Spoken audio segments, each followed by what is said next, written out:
now that the electronics are working. So I'd just like to take this opportunity to welcome everybody to AFSA this afternoon. Probably most of you know, my name is Susan Johnson. I'm the president of AFSA, and I really appreciate you all coming out to join with us in what I hope will be I know will be a very interesting presentation, but I hope will be an interesting discussion on something that's very topical for us. So today, we're really pleased to present another one of our AFSA Book Notes selections. And this series was created with the idea of bringing books to the Foreign Service community that might be of special interest to our concerns. And dissent is certainly something that is a central interest for AFSA. And this is particularly timely, as I was telling Dr. Gurman before we came down, that AFSA is about to undertake kind of a review of our dissent program. So I hope that this will add another dimension to our thinking about that. So Dr. Hannah Gurman is joining us today to discuss her book, The Dissent Papers, The Voices of Diplomats in the Cold World and Beyond. And in it, she highlights the actions of those diplomats who've made the decision to dissent from official policy over the years, ranging from John Paton Davies in the 50s through the Iraq War, dissenters of the more recent past. This topic, as I've mentioned, is of great interest to us. Since 1968, probably most of you know, but I'll repeat it anyway, AFSA has given out the only awards in the U.S. government that actively encourage and recognize constructive dissent. This year's awards were given out just a couple of weeks ago in a ceremony at the State Department. And we are looking forward to really digging into this review of our dissent program and ways in which we could revitalize it that are relevant to today. And partly that is, we are spurred to do this because both the number and the quality of nominations that we've been getting in recent years has been declining. And we want to get a better take on why that is and why people aren't doing it, or why some of many of the nominations we get are well-intentioned, but they're not for dissent, they're for something else. So maybe the term itself is not well understood. In any case, Dr. Gurman's book brings a lot to this discussions, and so we certainly celebrate and welcome it, and welcome her for being here today. I'm not going to go into a lot of bio detail because you've got her biographic data there on your seats. And I will remind everybody that there are copies of her book there should you wish to obtain one, buy one afterwards. So without any further ado, as they say, Hannah, let me invite you up to speak. Thank you.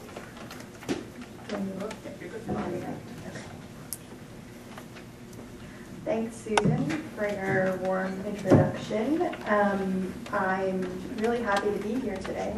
I just want to start by thanking some other people at AFSA who helped to make this possible. I wanted to thank Steve Honley. Is he here?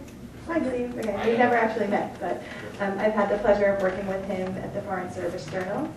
And I also wanted to thank Ian Houston, all the way in the back, right next to you, for helping to make this possible, and Oscar, who is by the door, who took care of all of the logistics. So thanks, and it's a real pleasure to be here today. I want to thank you guys for coming. Normally, when I talk about my book, I'm talking to other academics who, like me, have never actually worked in the Foreign Service or had anything to do with the State Department. So it's a pleasure to be here, and I'm hoping that some people in the room are going to bring their personal experiences into our Q&A, and for you guys to think about this as an opportunity not just to hear about my book, but to tell me about your experiences, since I know this from the life of a scholar, not really from my own personal experience. Okay, so before we get to the Q&A, I have to tell you a little bit about the book. And I'm going to spend a little bit of time situating it within some of the contemporary context of debates about the State Department, about the role of diplomatic writing. Then I'm going to give you a little bit of the sense of the individual chapters and how they go together, and then hopefully we can return to some discussion, not only about the book, but I think also about some of the things that Susan was talking about in terms of how we're defining dissent and what dissent means today in the Foreign Service. Sound good? Okay. I realize that I need a copy of my book. So I'm just going to put it here. Yeah. Okay. November 28th, 2010. That's probably a date that most people in the room are familiar with, right? It was, of course, the day that WikiLeaks released over 250,000 classified State Department cables. And as it happens, Cablegate took place as I was putting the finishing touches on the book manuscript. So it was interesting to me, considering that I had spent 6 years writing a book about State Department writing, and towards the very end of it, here comes a kind of public debate about what is State Department writing. As we all know, the fate of the leakers, as opposed to the content of the leaks, is eventually what took center stage in the public discourse. But there was a brief interlude in which some journalists took an interest in the writing itself, in the cables. And despite the fact that there were some conversations about the bureaucraties of many of the memos, there was also a kind of interest in some of the more creative, insightful ones, the ones that seemed to be more colorful and vivid. In the pages of the New York Times and elsewhere, commentators paid attention to some of these more detailed and incisive descriptions of foreign milieus. I think probably you all remember the one that got a lot of attention about Gaddafi's fear of flying over water and his dependence on a blonde Ukrainian nurse. And there was also some attention to the fact that some of these cables really did underscore some contradictions and dilemmas surrounding official policy, such as the cable in which Ambassador Eikenberry pointed out the contradiction of trying to rout out Afghan corruption through the individual of Ahmed Wali Karzai, known to be one of the most corrupt figures in the country.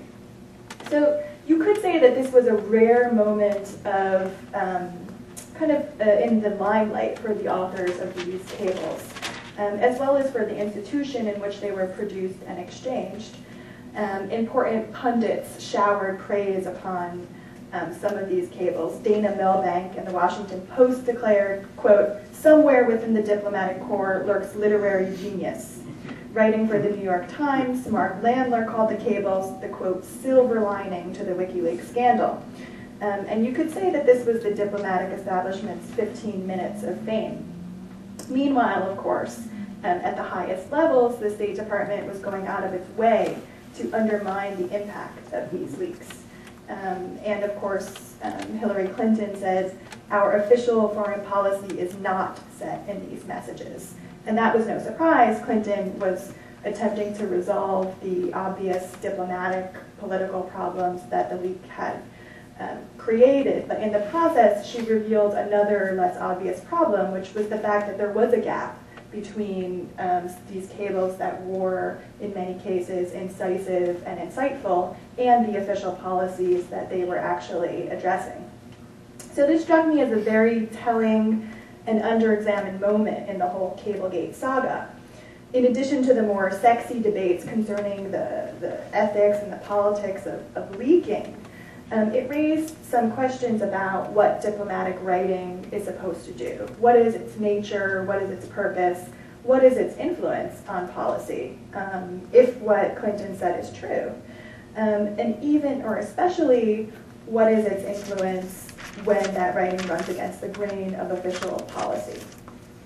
And as the subsequent coverage of WikiLeaks exemplifies, I think we see that these questions just temporarily and sporadically come onto the scene, and then they quickly get marginalized. So my book is really an attempt to look at questions about the role of diplomatic writing over the course of what many call the American century, the post-war period, roughly. You could argue that it's over now, or we can talk about when it ended. This essentially the post-war period to our contemporary moment. And so I've come to think about the book as a belated and kind of unintentional prehistory of Cablegate, but with questions that are not always considered by most mainstream journalists because they're more interested in the politics and ethics of leaking and then not really thinking about the processes of the institution. Okay, so I think of the book as a story, and I am a historian. And I use the term story deliberately because it's written as a series of narratives, with each chapter focusing on a pivotal moment in the history of U.S. foreign policy over the course of the last 6+ decades. And I do so through the lens of individual dissenting diplomats. These include, there's a lot of heavy hitters, so you'll probably recognize them all. Starting with George Kennan, who was a sort of grandfather of diplomatic dissent in this era, and he plays a pretty big role in the whole story, not only with respect to his own role as a Foreign Service officer, but also after his resignation in 1950, as a kind of inspiration for other dissenters. And also the proverbial China hands, John Service and John Paton Davies, who were fired in the 1950s for recommending cooperation with the Chinese communists during the war. And I also focus on George Ball, seen very disgruntled in this photo, who is actually the only non-Foreign Service officer who plays a pretty big role in the story I tell. He was Under Secretary of State under Johnson when they were debating the escalation of Vietnam, and he is the highest level internal dissenter. And I include him in part because a lot of his dissent, while kind of contained to the cabinet officers, also involved the politics of his subordinates and what he thought about the State Department at the time, why he chose to actually kind of communicate his dissent without respect to his subordinates, shall we say. And then for more recent years, I focus heavily on Brady Kiessling, who resigned in protest against the 2003 invasion of Iraq, shown here with Daniel Ellsberg, showing each other's books. As these images may, we'll leave that up one for a while. As these images may attest, the book tends more toward biography than social science. In other words, it's not principally an attempt to draw scientific conclusions or make recommendations based on a comprehensive set of data. Instead, it's a qualitative and admittedly selective story that attempts to shed light on the poignancy of diplomatic dissent through individual accounts. And one thing that made it so much fun to write was how engaging these dissenting diplomats were, both in terms of their life stories and also in terms of their development as writers and as thinkers. I was particularly fascinated by the lives of experiences of Jack Service and John Davies in China before 1949. Accounts of Service's 1944 mission to the communist base in Kennan, for example, where he engaged in long political discussions with Mao, are really quite riveting. And here's a picture of Service with Mao and his advisors in Kennan. And I think it's worth, and that's in 1944, and I think it's worth pointing out that when this picture was taken, Service was on an official mission that had been personally approved by Roosevelt to go and check out what the communists were doing and think about the possibility of delivering military aid directly to the communists because, as Service argued, they were doing a better job of fighting the Japanese at the time. And it was from here that he wrote his reports recommending that cooperation. And of course, during the subsequent McCarthy era, Service and Davies and many others were either marginalized or fired as a result of these recommendations. I was also quite taken by the exchanges between Ball and LBJ over the escalation of Vietnam. So you see in this picture, instead of Ball being disgruntled, it's actually a disgruntled Dean Rusk, and a very interested LBJ looking over. This is a meeting from July 21st, 1965, the famous July debates that were seen as fateful to contributing to the escalation of the war. Between 1966 and 1968, Ball wrote a series of memos arguing against the escalation. High-level memos that were circulated either directly to Johnson or to other cabinet members. The thing that's interesting about Ball is that he's usually considered in one of two ways, either as a lone and tragic dissenter with lots of integrity but kind of pathetic because he never had a chance and the escalation was preordained, or as a kind of cynical devil's advocate who knew all along that he was never going to win, but never went public with his dissent. And I think that Ball's relationship with Johnson was actually a lot more complicated and dramatic than either of those two profiles suggest. For example, in these July debates, there is a moment in which Johnson turns to Ball, seeming to look for an out from McNamara's request to escalate from 75,000 to 175,000 troops. And I thought I would read a little bit just from the book to get a sense of my take on these moments. So we're at the point in the meeting where they've just gone over McNamara's suggestion to escalate the troops. Wrong page. Okay. Johnson, however, appeared reticent. At the July 21 meeting held to discuss the report, he expressed frustration over the fact that events had indeed taken over. Quote, "What has happened in the recent past that requires this decision on my part?" he asked, and cautioned, "We must make no snap judgments and must consider carefully all our options." Throughout the morning, the president repeatedly provided opportunities for Ball to voice his dissent. Is there another course in the national interest that is better than McNamara's? George, he appealed to Ball directly at one point, do you have another course? So much of our view of Johnson's attitude toward the escalation depends on how we interpret this moment. Was it, as many suggested, a performance of judiciousness to convince the president and public that all options had been considered, or was it a genuine plea to keep Ball's plan alive? If so, why was Ball continually being asked to revise what he had already written several times and in several ways? I think the combination of intimacy and distance between Ball and Johnson is really interesting here. And it's unfortunate that it rarely receives the kind of nuanced attention that it deserves. So I think one of the things I was interested in doing in this book was recovering those kind of moments where dissent does seem to be not necessarily influential in the end, but actually a real part of the debate. And actually very interesting, not just from the standpoint of policy, but also from the standpoint of personalities and figures that have been important in the history of American foreign policy. But unlike traditional biography, the book that I've written, it's not a story of a single life, right? And neither is it a story of a single event in the history of American foreign policy, but instead it's like a quilt or a patchwork of several people's personal and professional trajectories. It's also a biography of arguments, interrelated arguments.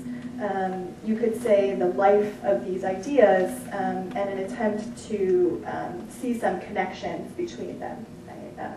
So it's also questions about what it is that might connect dissenters in the State Department over the course of the American century. And that's where things become more challenging conceptually. The task of putting these different pieces together, seeing how they might relate to one another, reflecting on some kind of shared legacy, poses a host of interesting and also kind of challenging questions. So here are some of the questions that I was grappling with as I was researching and writing the book. What is diplomatic dissent? What do we mean by dissent in the diplomatic establishment? Next. What political and institutional histories give rise to dissent? Were dissenters always right? Does dissent make a difference? what is the connection between diplomatic dissent and diplomatic writing? So over the course of researching and writing the book, I struggled with these questions, and I don't think any of them has an easy answer. In the pages of the book, I try not to oversimplify, and I try to avoid easy conclusions. In most cases, it became for me a matter of trying to cull patterns, but at the same time pay attention to individual nuance and individual context. But I wanted to briefly go through these questions and kind of take a stab at them, at least so far as I was able to get in 6 years. And if not quite answer the questions, sort of unravel my approach to them. And I hope that this might highlight some of the connections and give a sense of what I might mean by the collection of the thing I'm calling the Dissent Papers. Okay, so let's go back. What is diplomatic dissent? This might appear to be an easy one. It's when diplomats dissent, right? But that begs the harder question of what we mean by dissent. I'm glad that you haven't figured it out either, particularly in the foreign policy establishment. Here are a few things that I would say were characteristics of dissent. Some of them are obvious once you hear them, but it made sense, it helped me to clarify. So in most cases, we want to be sure to say that it's not protest, right? There's something different between dissent in the diplomatic establishment and protest, particularly a differentiation with public protest. And in several instances, internal dissenters have been quite unsympathetic to things like anti-war movements. And a good example of this would be George Ball, who finally did resign in 1966.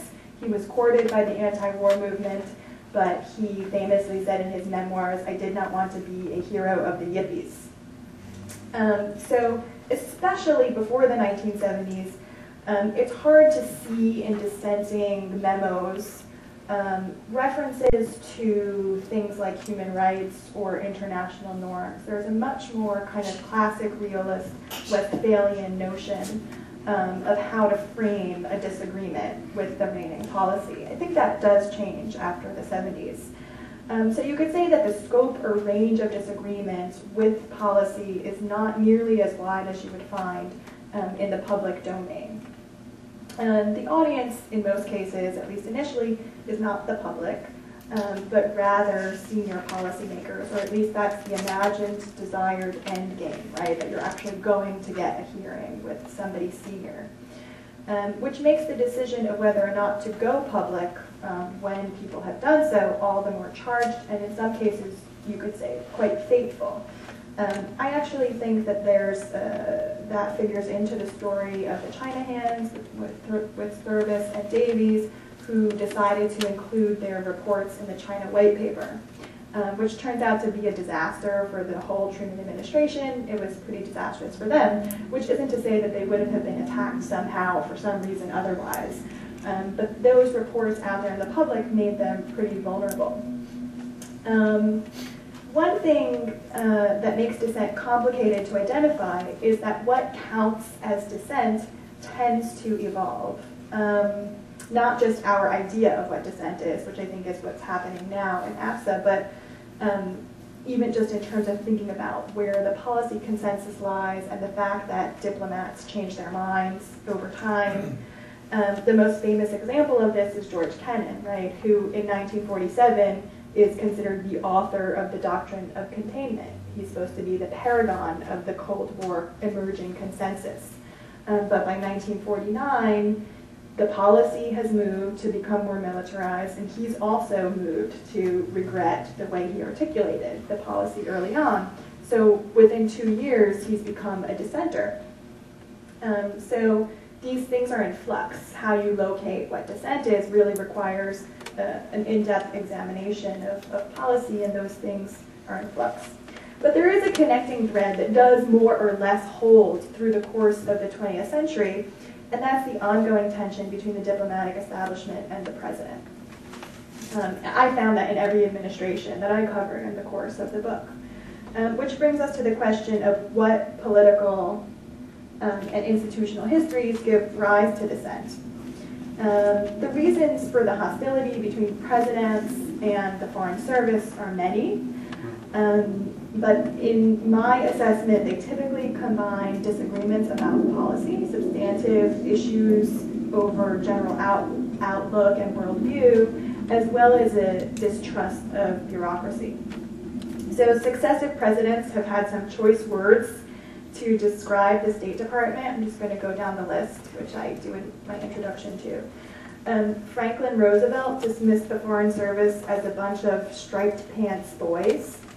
Truman, in whose administration the State Department is often considered to be most influential, fantasized about firing the whole bunch, and many did begin to get fired in his administration. Kennedy thought he was going to resuscitate the State Department, but he quickly concluded that it was just a bowl of jello. And Nixon just called the State Department sons of bitches. He wasn't as even thoughtful in his language about it.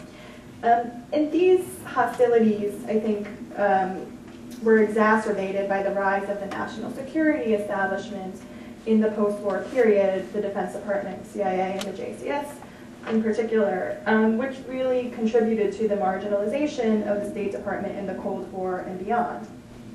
So I think that you would have to study the individual policies that diplomats dissented against in detail, which is what I try to do in the book. But this background feeling of marginalization, I did feel, at least with the diplomats that I studied, did characterize the kind of hostility, anger, frustration, feeling of being on the margins of policy. And I think that it helps to explain the institutional roots of dissent in the State Department. I didn't study dissent in the defense establishment, but that would be interesting. You know, what is it like to dissent in an organization that is considered to have much more influence on policy? Now this brings us to the question of whether dissenters were always right. It's not an easy one. I believe that in most cases, most if not all the diplomats I studied exhibited a form of what I call bureaucratic heroism. I think that they were courageous and they did stick their necks out.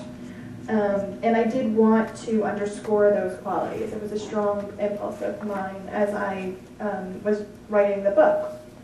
In a broad sense, I also think that the diplomats I featured in this book turned out to be on the right side of history. So this raises a whole bunch of questions. Whether one's position is right or wrong is a kind of, obviously it's a political question, it's also an abstract philosophical question. And I think that's an interesting conversation to be had. As a historian, I'm most interested in understanding how their ideas came to be. So I want to look at how diplomats' views have been shaped by not only their personal backgrounds and ambitions, but also the culture of the State Department at the time. And that changes in different administrations and over time and generations. And also the culture of national and international politics at the time, as well as specific debates surrounding particular policies. And when you do this, you see that dissenters were not always or necessarily interested in the ethics of specific policies, nor were they progressives from the standpoint of race, class, and gender. For instance, George Ball was against escalating the Vietnam War, but not because he really had much of a problem with bombing civilians. At least that's not how he expressed it in his dissenting memos. Instead, like those who were arguing for escalation, he put his dissent in terms of America's image. So he thought that bombing civilians was bad for America's image, whereas his counterparts believed that pulling out of Vietnam was worse for America's image. So they were really in the same game, but they were arguing over, you know, better or worse. And more fundamentally, with respect to Ball, he was a lifelong Atlanticist and Europeanist who had spent so much of his career fighting on behalf of European monetary and ultimately European political union. He really didn't think that Asia mattered strategically to U.S. interests. And so that's, I think, a prime example of how you could be right and wrong. He was on the right side of history. It's good that he did what he did even though he lost, but I disagree actually with a lot of the reasons that he gave for being against the war.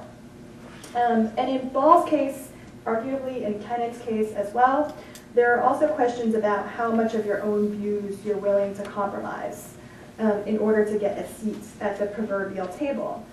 In the case of George Ball, he became famous for going on the Sunday talk shows and defending the very policies that internally he was vociferously arguing against. And some people have really taken him to task for that and say that we really shouldn't respect what he did.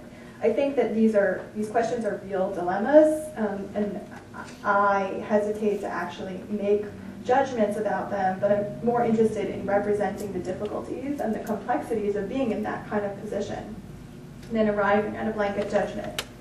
The issue of whether or not to compromise then bears upon this larger question of influence, which speaks to the does dissent make a difference question. In other words, is it worth all of this effort? I wouldn't want to be naive here. I think it's safe to assume that especially when it comes to big hot button issues, the vast majority of rank and file dissenters don't really have much of an impact. So if you're a young person imagining yourself as one of them, I don't know how you feel about that. But in the book, I focus more on the exceptions than the rule. I'm highlighting the few dissenters who were able to garner an audience and gain influence, at least temporarily. I've already mentioned Ball in this respect. I also think that actually Service and Davies had a greater influence on FDR's thinking about China for a very short time. It was a window of time in which there was an opening to reimagine what U.S. policy in China could be, at least during the war. That was a short period for various strategic changes that took place over the course of 1942-43. In most cases, as in theirs, influence was short-lived. It was a temporary moment of having the attention of senior policymakers. But over time, these dissenters, not all dissenters, these dissenters became more important, I think, as models to younger Foreign Service officers who could see their dissent as inspiration or also maybe as fear, what not to do, how you might call attention to yourself. And they ultimately gained attention as wise men in the public milieu. Think, for example, of how David Halberstam featured Service and Davies in The Best and the Brightest and really used their example for the argument that had the State Department not eviscerated its Asia service, maybe things would have been different in Vietnam. That's become something like a common sense for those who really argued against the escalation of the war. And these days, people like Kennan, Service, Davies, and Ball, I think, are frequently heroized and lauded. And that makes their influence more belated and indirect, but nonetheless significant. For me, since I was really interested in the writing aspect of dissent, questions about influence during one's tenure in the State Department are deeply linked to issues of diplomatic writing, hence the Dissent Papers, which brings us to the question of what this really has to do with diplomatic writing. The centrality of writing in the State Department first became apparent to me in thinking about Kennan, before I really knew what the book would be about. I was writing about George Kennan. From there, I gradually discovered that writing was really, at least in the rhetoric of the history of the State Department and the training of the Foreign Service, the meat and potatoes of the rank and file's potential influence and the potential contributions to policy, from field reporting to synthetic policy analysis in Washington to even gossipy letters exchanged between colleagues. I found that for many of the dissenters in the esprit de corps of the State Department more broadly, there was a sense that the health of the diplomatic establishment is linked to the quality of its writing. And there's this idea, you could say it's sometimes romantic or sometimes considered to be strategic, that there's a connection between good writing and potential influence. And these observations led me to explore the deeper history of diplomatic writing, going back to the 18th century when the profession of diplomacy was first coming into being. And it's interesting to think for a moment about the fact that this is the same time in which modern-day newspapers were coming into being.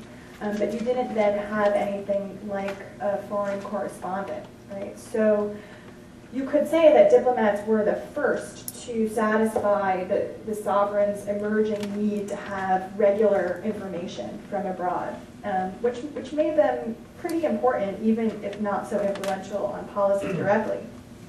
And you can see this emphasis in classical handbooks on diplomacy from the period. So this is the cover of a very famous classical handbook from 1716 from Cablegate, and this is the original French version where he's trying to explain how you negotiate with princes. And he puts a lot of emphasis on the importance of writing. That's just one quote from the book.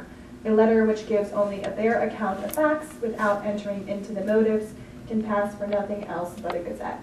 So there's, Cablegate has an interest in saying that clarity is important, but you also want to be insightful, right? There's an element of psychology, and there's an element of having to penetrate into your counterpart's mind in order to deliver reports back home. And this book famously has been said to be on like every high-level diplomat's shelf, from Jefferson up to Harold Nicholson. So it's a pretty important book.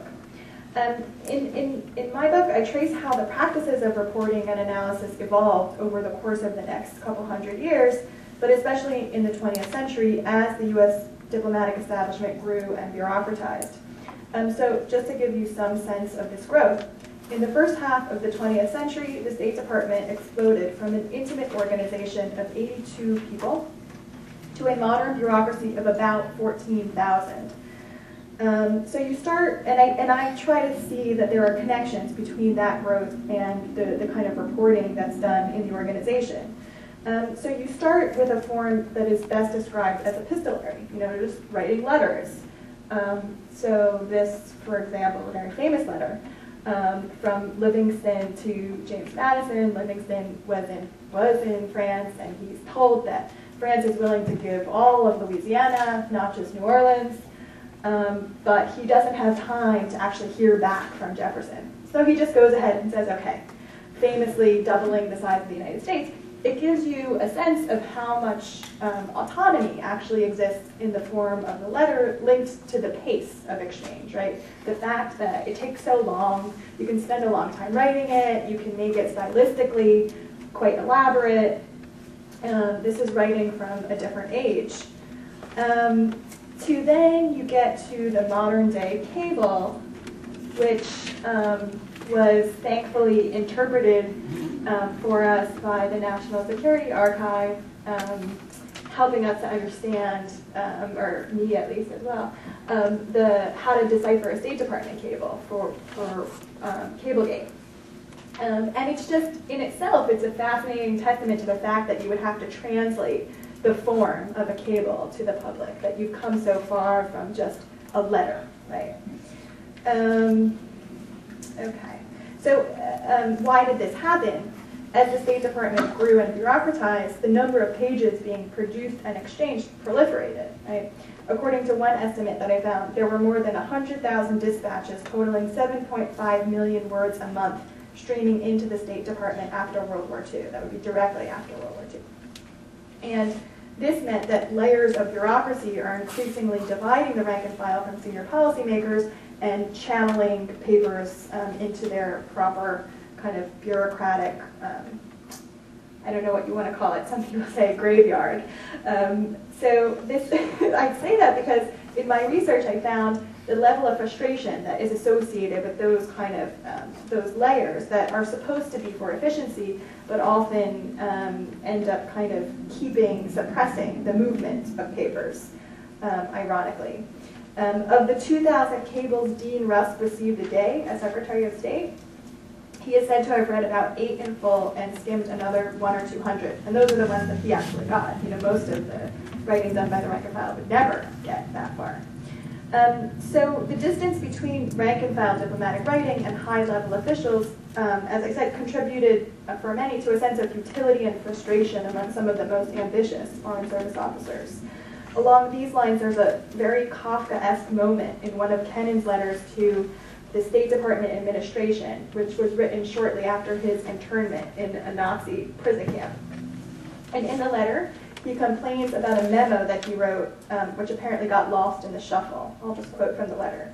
By a curious coincidence, he wrote, it had been referred down through the department until together with a number of other awkward dossiers, it reached my own temporary desk in the personnel section, and I was, for all that I could tell, the only person who read it. Ironically, the memo was actually a recommendation to enhance the influence of rank and file Foreign Service officers on policy. So as this example suggests, the system seems almost designed to marginalize the words and ideas of the rank and file. If you wanted to make your voice heard, you had to work the system, so to speak. You had to use and tweak the evolving forms of diplomatic writing and networks of influence. The authors of the Dissent Papers had varying and I think at times surprising degrees of success. But I think it's safe to say that that's by far not a typical experience. So in this respect, I'm really interested in the State Department's official dissent channel, and I want to spend just a little bit of time talking about it, just because it brings us up to more recent events, and because, at least in my reading, it's pretty paradoxical. The Dissent Channel, for anybody who doesn't know, was implemented in 1971, and it allows you to register a substantive dissent from anywhere in the hierarchy and bypass all of these bureaucratic layers and go directly to the Office of the Secretary of State, actually the policy planning staff, who's supposed to give you a substantive response.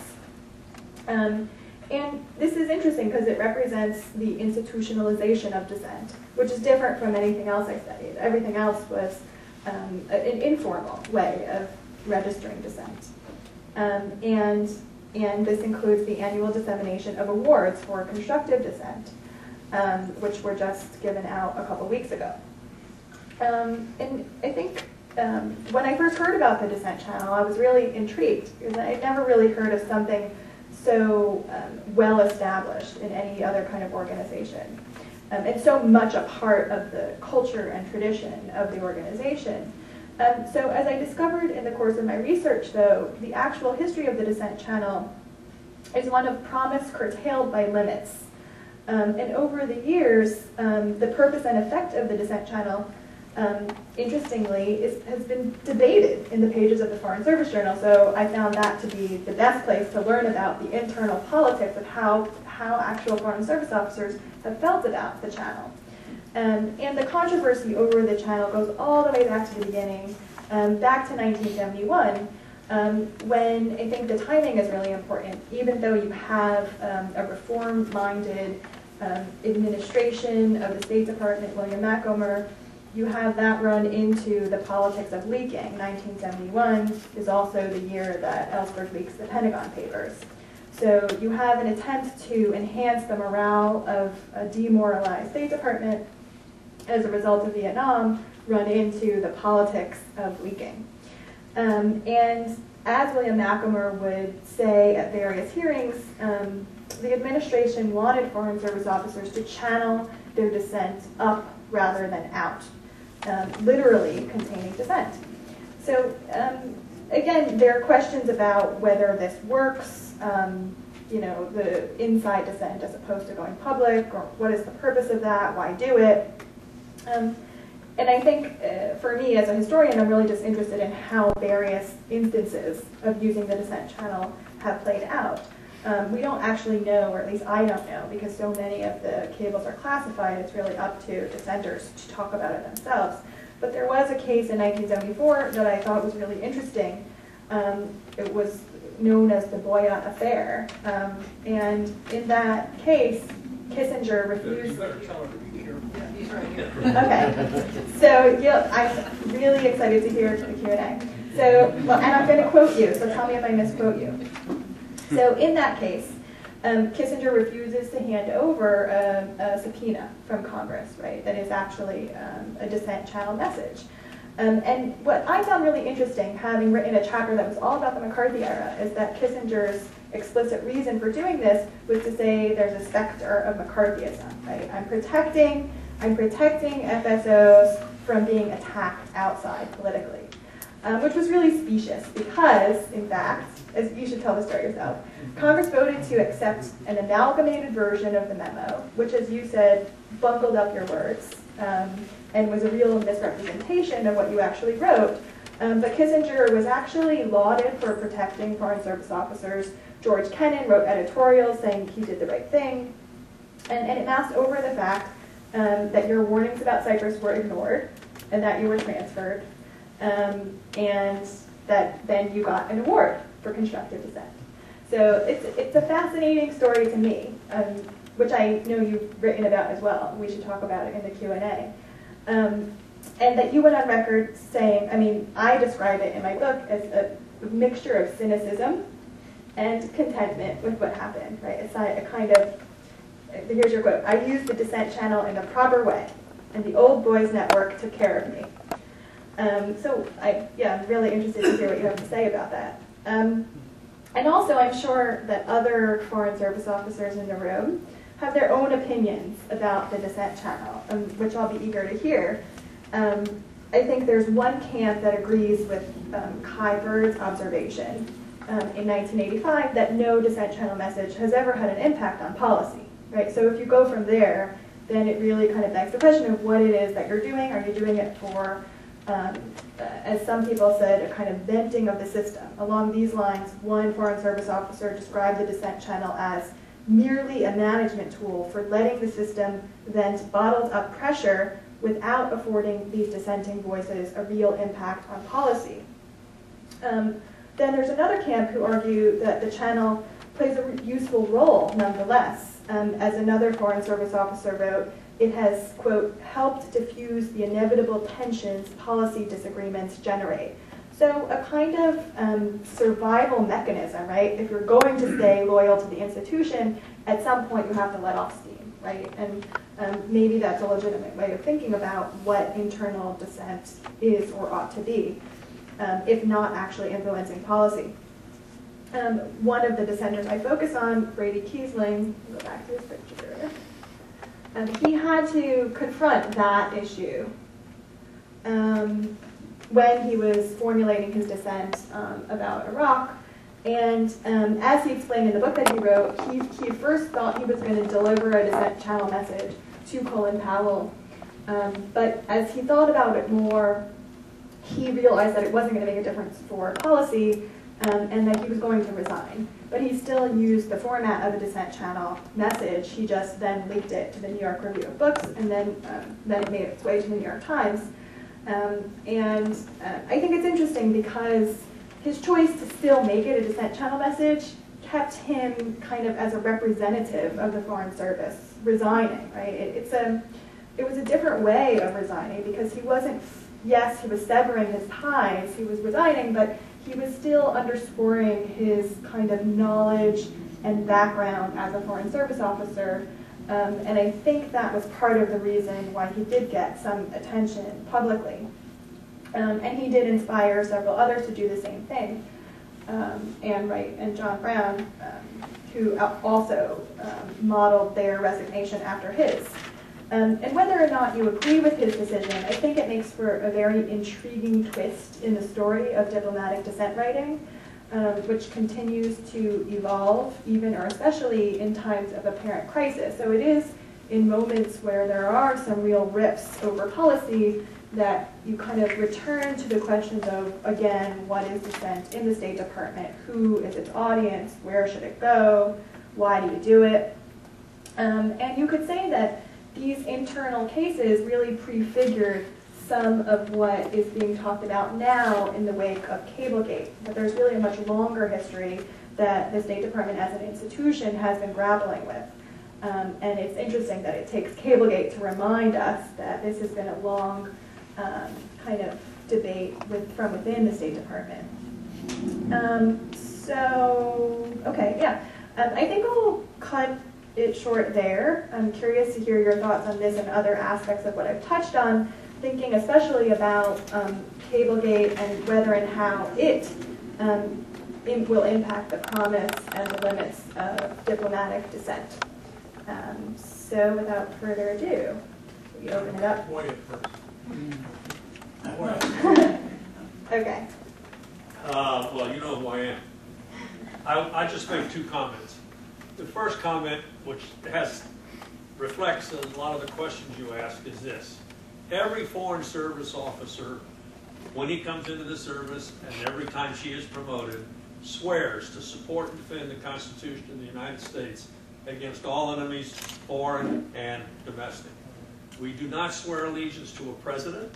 We do not swear allegiance to an administration. We swear the allegiance to the Constitution of the country. And it seems to me that it flows from that we have the responsibility to give our best advice to our leaders, however much they do not want to hear it.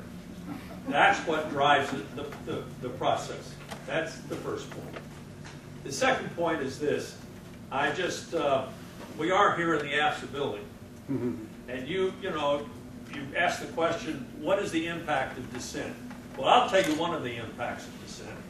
The American Foreign Service Association has made itself so strong over the last 40 or 50 years in terms of its membership, in terms of its richness, in terms of its influence on the Hill, in terms of its influence with the public, that there's never going to be another McCarthy. Because we tear his ears off before it happened. A countervailing presence has been built. And it's been built because what happened to guys like Jack Service, who was a friend of mine and I served with his son, and others who've been really taken apart over the years, that is over. So when you do your next book, think about that as one of the results of dissent. Thank you. It's dangerous to follow Tom Boy out here. First of all, let me say I've read your book and enjoyed it, and I recommend it to everybody. It's a serious contribution to the study of diplomacy. Now, if you excuse me, I'm a little disappointed in your presentation today because you become fixated on the word dissent, and yet you have a theme in your book which is terribly important, which is that diplomatic writing is about professional dialogue that goes on inside the department and among professionals. And some of the people you were assuming or labeling generically as dissenters were not dissenters. They were people expressing a certain position on an issue which went the other way. Kennan was not a dissenter when he wrote his own cable. Service and Davis were not dissenters when they wrote their reports. Later, the process changed and they got into trouble for other reasons. They were not dissenters. They were participants in the professional dialogue. I think that's a really important And you make point. that theme in your book, and I'm really disappointed you didn't emphasize it today and got all involved with dissent as if there's a black and white, and there isn't. Right. I think that's a very legitimate point. And it maybe speaks to the question of why, I mean, I wrote a whole book and I called it the Dissent Papers. But maybe dissent is not the right word, even at AFSA, though. Because I was very interested in the process. There's nobody who I focused on who ever called themselves a dissenter. But that doesn't mean that they weren't trying to change the status quo. So when Kennan is writing from Moscow in 1944, he's very frustrated, and he goes over the top. I call him a dissenter, and I think in retrospect he was. But it is a charged word. It is associated with a kind of politics of a hard left, actually, and it does have a Cold War inflection. So I'd be interested in when the word dissent, even at AFSA, the concept of calling it a dissent channel and naming it dissent is also interesting. There, I don't use the word it's the Foreign Service who uses the word. But I think it's a really important point. I'm sorry if I disappointed you for not stressing it enough. I say read your book. Yeah, I mean, it's difficult to go into all of those details in a presentation to talk about process, right? I'm very interested in the idea that a lot of what is produced and exchanged inside of the foreign policy establishment, not just the State Department, is really rich in debate.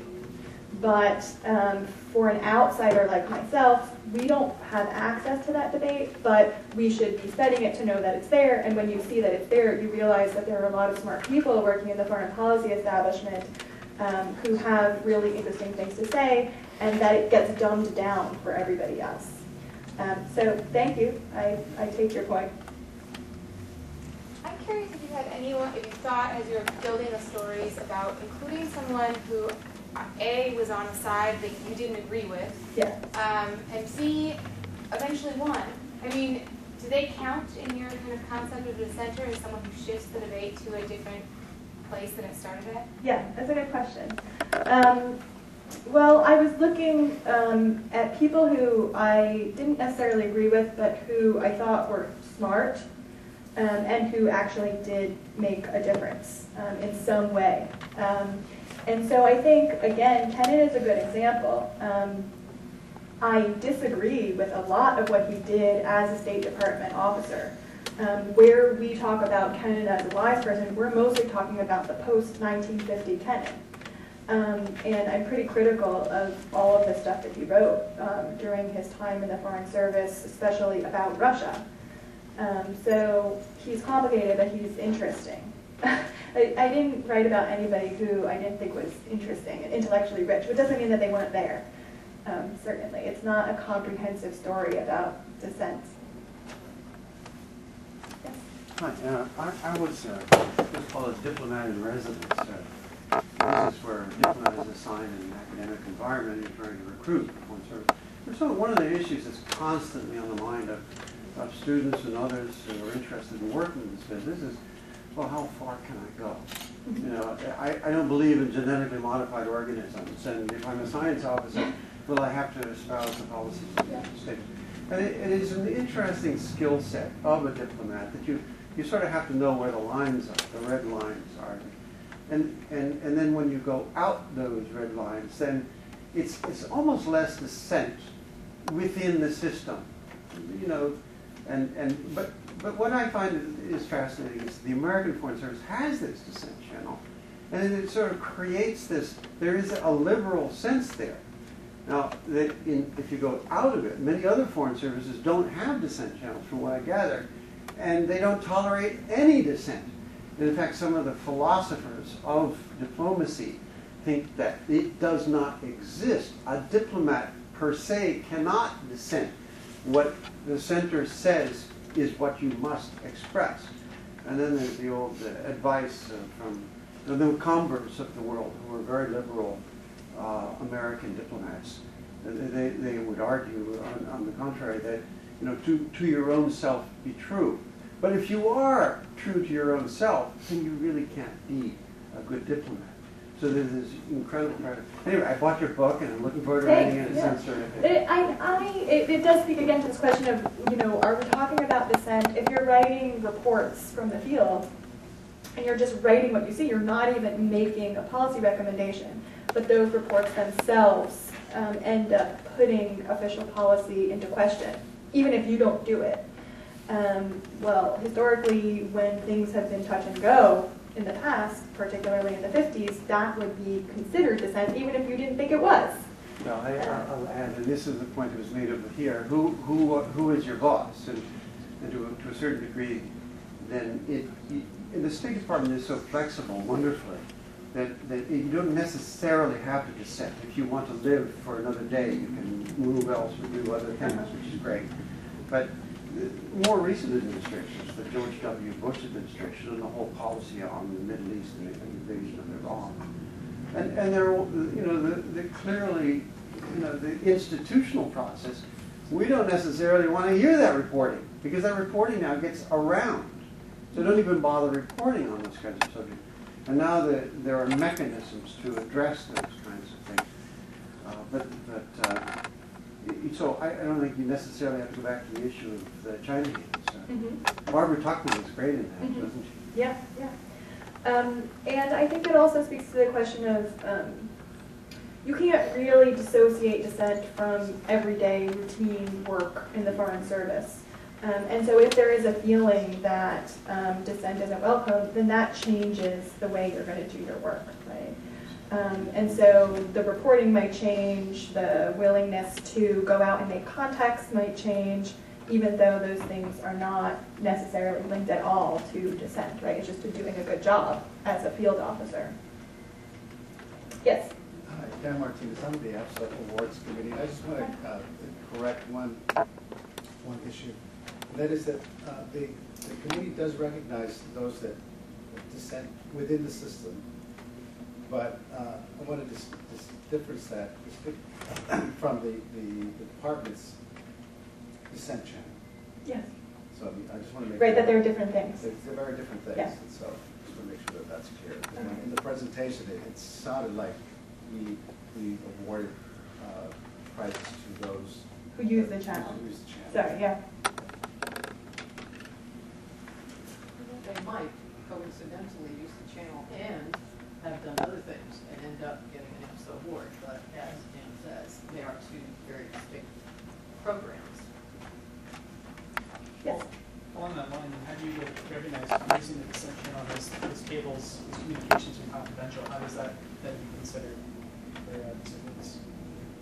Well, Susan, you were telling me, maybe you want to see this question. Yeah, I mean, first of all, today, not all of them are confidential. Some of them are SPU, but in any case, we could still review the message, or a nomination can be made separately that isn't the actual dissent channel message. Most dissent channel people who use the dissent channel in the first year of this administration, Secretary Clinton's administration, were, in fact, there were 15 of them, and 14 were perfectly happy to have AFSA take a look at their dissent messages. Only one wanted to keep his or her identity secret.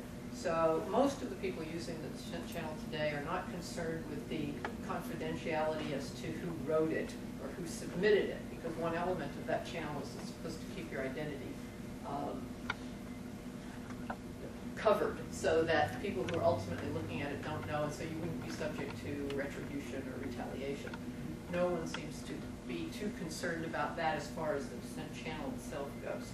They're more concerned about, will anybody pay any attention? Will it have any impact that I go to all of this effort and trouble, but is anyone going to listen to me? And is SP seriously considering it, or are they actually just going back to the very people that I was disagreeing with in my bureau to write the response that I've already heard 10 times before?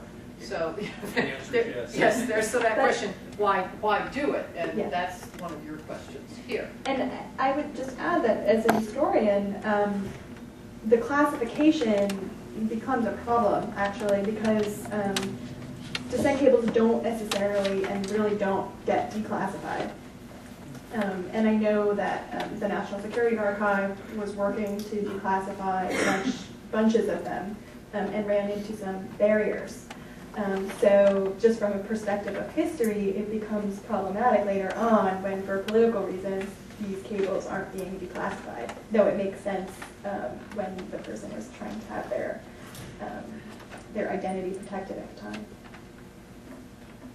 I don't know if anybody else here has a comment. I just had a question. I'm still a bit unclear about, you said that one of the questions that drove you in the project was, what is diplomatic dissent? I'm still just a bit uncertain. Well, this goes back to the question, the earlier question, which I think is great. Like this, say, Yeah. we have the Supreme Court, right? We have people say, one person says, I dissent, I respectfully dissent. I mean, that person has a vote, and that's not always seems to be the case in terms of people who may say something that's at odds. There's nothing scientific about identifying dissent, either in my book or it seems for AFSA as well. For dissent awards, which is different than most of my book, which takes place before the creation of such awards, you have to be nominated, right? So then somebody else is saying, you are a dissenter, you're a constructive dissenter. That is, as far as I understand, that's a post-Vietnam understanding of dissent within the institution. But it's still, I think, vexed. In the earlier cases that I study, it's not an institutional question so much, right? So that's just me going through and saying, here's somebody who was really frustrated with the policy, but here's somebody who was also a part of the process of the debate. So I'm calling that person a dissenter. If you have a better name for them, then it's not dissent like the Supreme Court. It's not an institutionalized form of dissent in these other examples. But you have people, I mean, at the highest levels, sorry, let's keep going up, but you have people who dissent on matters of national security, have secretaries of state or defense in the room, dissent from a certain policy. Policy happens, and they stay on board. They're dissenters. I mean, Colin Powell was a dissenter of the first Gulf War when he was a general, but he was stayed on. The second one, but he stays on. Yeah. So, are they also dissenters, or what do you think? Well, yeah, well. Like, should I have written about Colin Powell or well, why I'm just not? trying to figure out, the question is, Yeah. what is diplomatic dissent? And, Yeah. Can I answer that question? Yeah. You understand that the policy debate goes on 24/7. Yeah. It's always in a state of becoming. It's never settled, right? Right. So a dissenter is really a person that was part of that process, that was advocating a certain course of action. Yeah. And you think of it as advocacy on steroids. You advocate and you argue and you debate within the system, and then the system decides one way or the other, and then you make your decision, and then then you become a dissenter by formalizing your point of view and sending it up through the channels. It really is a form of advocacy. It's a desperate form of advocacy. Yeah. Yes. I've known, for example, consular officers on the line who do visas, and many of them are very frustrated that you've got, a new policy saying basically amnesty and makes their job legally, for some of them harder, and then it becomes more like immigration, et cetera, et cetera. And the question is there that discussion within the State Department now? I mean, how do people on the line who deal with immigration, because most consular officers aren't reporting officers, interestingly enough, even though it's national security, very important issues. And my guess is, I'm retired, so I can't say for now, but when I was there was a lot of frustration that we couldn't say, hey, we'd like to report on some of these things and on immigration and how we think things could look better. Yeah. And what the consequences are. So there, I think you've got this frustration level, and you would have people who would dissent, but are probably scared. Right. So, I mean, in that sense, the question is even more radical because there is no documentation. Where do you find it? It would have to be an oral history of that. Or how can you reach it to a level that says, hey, we need to have this discussion within the department? Yeah, I mean, when I was researching the book, I had to do a fair amount of studying the history of the State Department, which, to be honest, I knew nothing about before writing the book. This was a dissertation that I wrote, not from the inside, but from the outside looking in. And the history of the consular service is vexed. I learned that very vexed, and the history of feeling marginalized is even more the case for the consular service. So that would be an interesting story, but I don't know it. The consular officers can write, and they write to the department all the time about issues of policy associated with these kinds of things. I mean, when I was a consular officer in Iraq many years ago, and I sent a message urging a change in policy toward asylum grantees and stuff like that. So, I mean, consular officers are often very articulate when it comes to issues that, the big picture of the, amnesty, obviously, you can't do much about, but sure, on matters of policy within their purview, sure. And historically, when the State Department was a lot smaller, you had a lot of places where there were only consular officers. So they were really doing the work of the other branches, even though they weren't specifically charged with that work. And nowadays, everyone who comes in has to do some consular work to help out because we have a huge load. And so all of your political and economic reporting officers and public affairs officers and management officers start out doing consular. And so you get any smart, in my opinion, as an economic officer, any smart political officer or econ officer will take that knowledge of how much information you collected, just raw data from interviewing applicants all day, and think about that in a future tour. And talk to your friends in consular, or encourage consular people to volunteer to help out the other sections, or to write a cable once in a while, or to write their own cables. We started out with these two. I have two questions.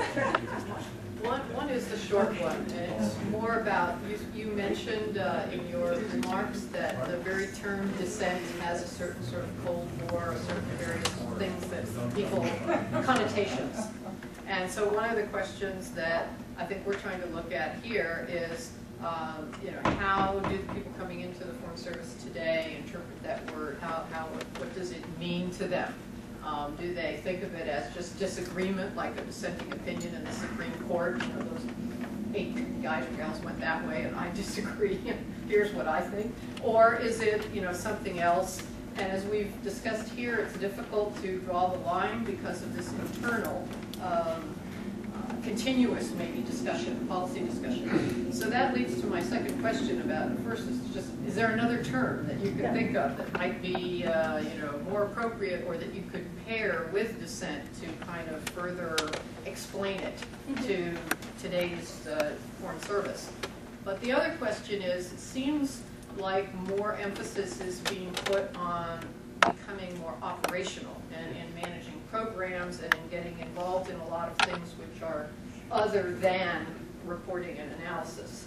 And that the operational tempo is such that there may not be either as much reporting on one specific issue or as much discussion, policy discussion, as there used to be. I don't know for sure, and I don't know whether somebody like yourself could research and analyze that to see to what extent, how much discussion actually in-house is there on policy or not. How much of it is simply brought in and said, this is it, and the rest of it is perhaps some discussion on implementation, tactics, timing, etc. Yeah. So I don't know if you noticed in your research any evolution or change from the immediate post-war to more recently, or you didn't really get at that? Yeah, I mean, I didn't think about that explicitly. It comes to me as a question now when people try to ask me questions about trends.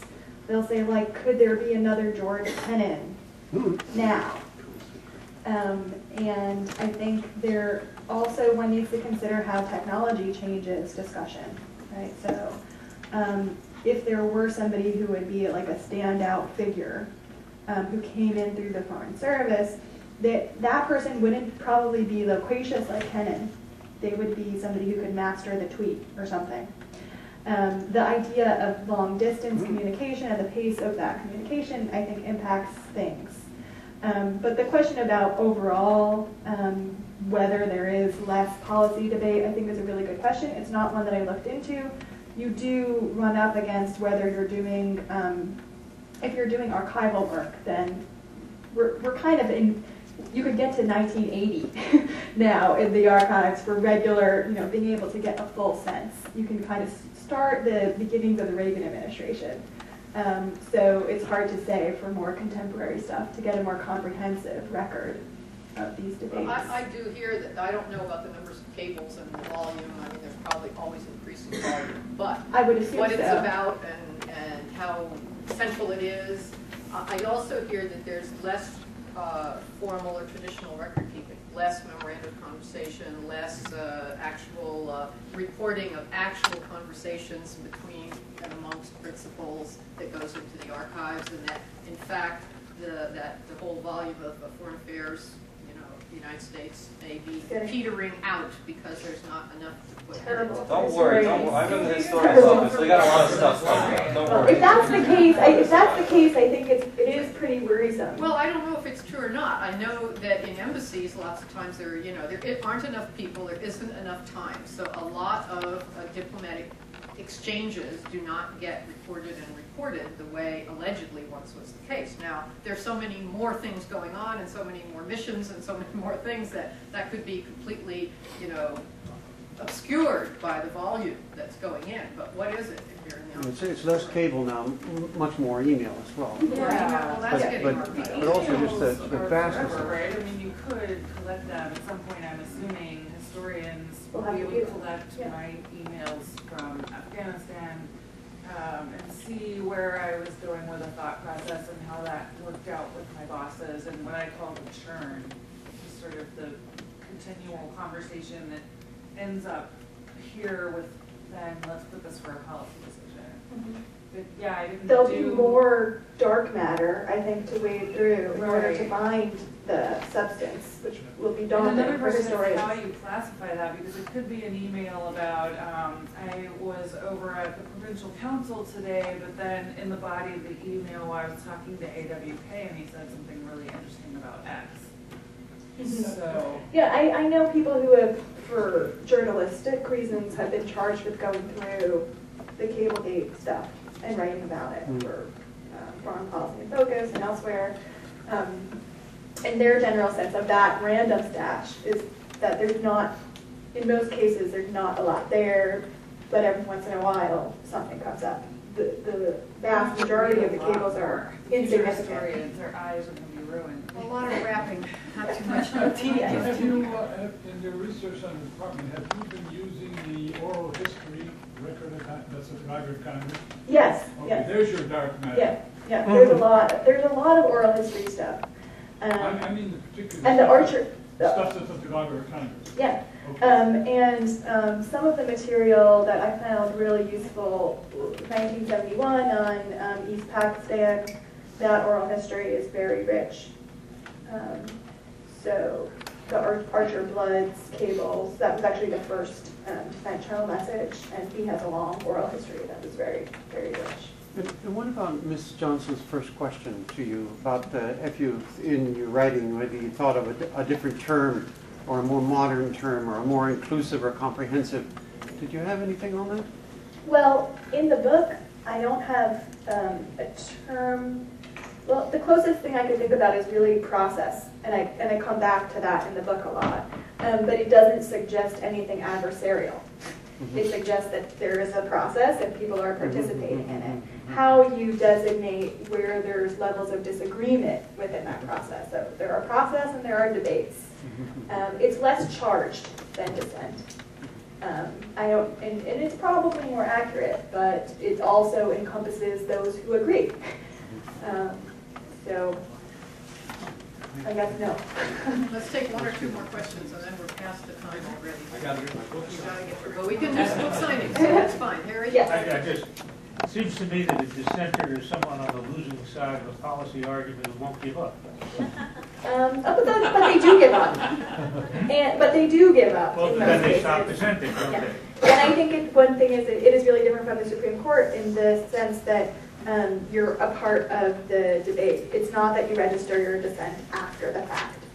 That's right. That's right. But you're only a dissenter if you keep fighting. And if you give up, well, then you're just silent. Yeah. You have to speak in order to be considered a dissenter. You have to keep fighting for your point of view. Yeah. Oh, it just occurred to me. The title of the book, "The Voices of Diplomats in the Cold War and Beyond," is actually pretty deliberate. The word "voice" comes from Albert Hirschman's book "Exit, Voice, and Loyalty," a very famous sociology book. And so the idea that if you work in an institution, you can leave, you could say nothing, that would be loyalty in his terms, or you can voice.